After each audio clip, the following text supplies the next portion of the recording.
요즘 치과에 가면 금리 권하는 곳 찾기 힘드시죠? 얼마 전에도 한 환자분께서 조심스럽게 물어보시더라고요.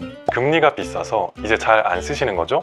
많은 분들이 금값이 너무 비싸서 치과에서 다른 재료로 유도하나? 이렇게 생각하십니다. 근데 물론 천정부지로 솟은 금값을 무시할 수는 없습니다. 하지만 금값이 골드크라운을 쓰지 않는 핵심 이유는 결코 아닙니다. 금값이 올라간 만큼 치과에서 환자분들한테 청구하는 골드크라운의 가격도 같이 상승했기 때문에 금값의 상승은 치과의 부담이 올라가기보다는 환자분들의 부담만 올라가는 지금 형국이 되었습니다.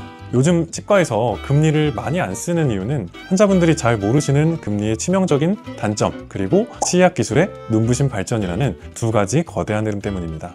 오늘 영상에서는 어쩌면 조금 충격적일 수도 있는 이야기, 금이 어떻게 의사의 작은 실수를 감쪽같이 숨겨주는 마법의 재료가 될 수 있는지, 그리고 왜 세계 치과계의 흐름이 바뀌고 있는지 그 비밀을 속 시원하게 알려드리겠습니다. 먼저 크라운 재료의 종류부터 간단히 짚어볼게요. 우리가 흔히 이를 씌운다고 할 때 쓰는 재료는 크게 세 가지입니다. 전통의 강자 금, 그리고 도자기 계열인 세라믹, 그리고 지르코니아가 있습니다. 사실 금은 지난 수십 년간 크라운 재료의 황제로 불리면서 최고의 자리를 지켜왔습니다. 인체에 해가 없는 뛰어난 생체 친화성, 그리고 강도가 강하면서도 맞은편에 닿는 치아를 닳게 하지 않는 적절한 무르기까지 갖췄기 때문이죠. 정말 훌륭한 재료였습니다.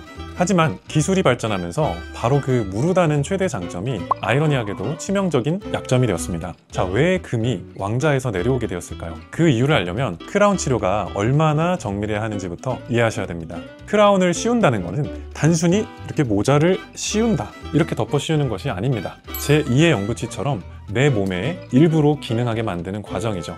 그러려면 먼저 기존 치아를 사방으로 아주 균일하게 오차 없이 다듬고 정밀하게 본을 떠야 됩니다. 그리고 그 설계도를 바탕으로 치과 기공소에서 맞춤 제작을 해오면 마지막으로 치아에 완벽하게 결합시키는 겁니다. 이 모든 과정에서 단 하나의 오차도 없이 물 흐르듯 정교하게 진행되어야 합니다. 치과에서 말하는 정밀함이란 머리카락 하나의 오차는 괜찮다가 아니라 이 정도면은 굉장히 큰 오차입니다. 금은 연성, 즉 힘을 가하면 형태가 약간씩 변형되고 늘어나는 성질이 아주 뛰어난 금속입니다. 만약 아주 작은 오차가 생겨서 크라운이 치아에 100% 딱 맞지 않는 상태라고 가정해 보겠습니다. 지르코니아처럼 단단한 재료는 이럴 때 아예 들어가지 않고 위에서 딱 걸려버립니다. 하지만 금리는 다릅니다. 환자분이 물어보세요 하고 꽉 씹는 힘으로 물게 되면 그냥 늘어나면서 들어가게 됩니다. 혹은 기구로 툭툭 두드려서 자리를 잡게 하는 것이 가능합니다. 금속이 압력을 받아서 살짝 늘어나거나 펴지면서 그 미세한 틈을 감춰버리는 거죠. 환자분 입장에서는 어떨까요? 오, 꼭 맞네, 잘 들어갔네, 역시 금이라 튼튼하구나 하고 만족하게 됩니다. 하지만 진짜 비극은 바로 그 순간부터 시작됩니다. 눈에 보이지 않는 그 미세한 틈이 모든 문제의 근원이 됩니다. 건물의 낡은 배관에서 물이 한 방울씩 새는 것과 같아요. 처음엔 아무도 모르지만 결국엔 건물 기둥을 썩게 만듭니다.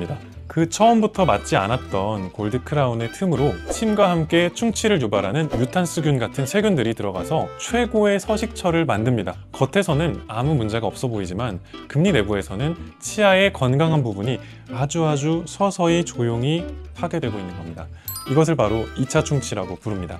더 무서운 건 크라운을 씌운 치아 내부에 문제가 생긴 경우에도 대부분은 아무런 증상이 없다는 점입니다. 환자분은 몇 년 동안 전혀 내 치아가 망가지고 있다는 것을 인지하지 못하세요. 그러다가 어느 날 딱딱한 음식을 씹었는데 뚝 하는 소리와 함께 치아 기둥이 부러지고 나서야 병원에 오시는 거죠. 반면에 지르코니아는 어떨까요? 지르코니아는 거짓말을 못하는 정직한 재료입니다. 인공 다이아몬드라고 불릴 만큼 아주 단단하고 형태가 변하지 않습니다. 특히 요즘은 과거처럼 굉장히 불편한 그 찰흙을 입에 물고 힘들게 본을 뜨는 대신에 디지털 구강 스캐너라는 작은 카메라로 입안을 3차원으로 촬영하게 됩니다. 이 데이터를 컴퓨터로 보내면 초정밀 밀링 머신이 거대한 지르코니아 블록을 통째로 깎아서 크라운을 만들게 됩니다. 사람의 손이 개입할 때 생길 수 있는 미세한 오차를 원천적으로 차단하는 방식이죠. 지르코니아는 제작 과정에 아주 작은 오차라도 있으면 그냥 안 들어갑니다. 꽉 씹는다고 두드린다고 들어가는 재료가 아닙니다. 이건 의사에게 원장님, 이거 설계나 제작 과정에 오차가 있으니 처음부터 다시 확인하고 만드세요 라고 아주 정직하게 신호를 주는 겁니다. 지르코니아는 그런 의사의 실수를 명확하게 이거 잘못됐습니다 라고 의사와 환자에게 전달해주는 재료예요. 골드 크라운의 사용량이 줄어든 아주 현실적인 이유가 하나 더 있는데요. 바로 금값, 그리고 장인의 감소입니다. 환자분들의 비용 부담이 커진 것은 당연히 금값의 수요 감소로 이어졌고요. 치과 보철물을 전문적으로 만드는 치과 기공소에서도 금을 다루는 곳이 급격히 줄어들었습니다. 단순히 선택지가 줄어들었다는 뜻이 아닙니다. 환자분들께서 받으실 보철물의 퀄리티에 대한 잠재적인 위험 신호이기도 합니다. 금리를 정교하게 만드는 건 명품 수제 양복을 짓는 장인과 같은 숙련된 기술이 필요합니다. 금을 녹이고 주조하고 다듬는 모든 과정에서 수십 년의 노하우가 담겨 있죠. 그런데 동네에 있던 장인들이 하나둘씩 사라지고 있습니다. 급하게 양복이 필요할 때 남아있는 몇 안 되는 곳에 주문이 몰려서 제작 기간이 하염없이 길어지거나 최악의 경우 실력이 검증되지 않는 곳에 울며 겨자 먹기로 옷을 맡겨야 합니다. 치과 기공소도 똑같습니다. 금을 다루는 장인들이 줄어들면서 자칫 숙련도가 떨어지는 기공소에서 만들어진 금리가 내 입안에 들어온 가능성이 과거보다 높아진 겁니다. 결국 의사 입장에서도 품질을 100% 신뢰하고 맡길 곳이 줄어드니 금리를 선뜻 권하기가 더욱 어려워진 현실입니다. 이런 복합적인 이유들 때문에 미국, 독일과 같은 치과 선진국에서는 이미 오래전부터 금리 사용량이 급격히 줄었고 이제는 한국도 그 흐름을 완전히 따라가고 있는 것입니다. 모든 신기술이 기존의 기술보다 무조건 좋은 것은 결코 아닙니다. 새로운 패러다임이 생겨난 초기에는 기존 기술에 비해서 나은 점도 일부 있겠지만 대부분은 많은 문제들이 존재합니다. 현재 우리는 전기차 기술의 초입을 살아가고 있는데요. 기존 가솔린 자동차에 비해서 전기차가 가지는 장점들도 있겠지만 충전의 불편함이나 화재의 위험성 등 아직 해결해야 될 문제들이 많이 있습니다. 하지만 전기차가 계속 발전해서 안정성을 높이고 완전한 자율주행 등 더 많은 기술 발전을 통해서 결국 가솔린 자동차를 대체할 것임은 확실해 보입니다.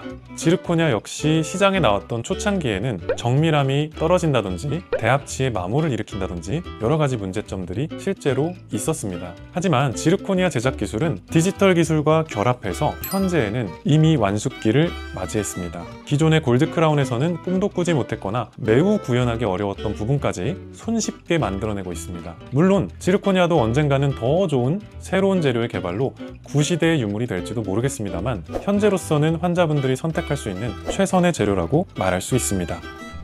만약 크라운 치료를 고려하신다면 단순히 금이 좋다 혹은 하에서 예쁘다는 단편적인 정보나 가격만을 기준으로 재료를 결정하기보다는 이 재료가 내 치아에 얼마나 정밀하게 잘 맞아서 틈없이 오랫동안 사용할 수 있을까? 라는 질문을 가장 중요하게 생각하시는 것이 좋습니다. 가장 좋은 재료는 비싼 재료가 아니라 내 치아에 정밀하게 맞춰져서 오차 없이 제작된 재료입니다.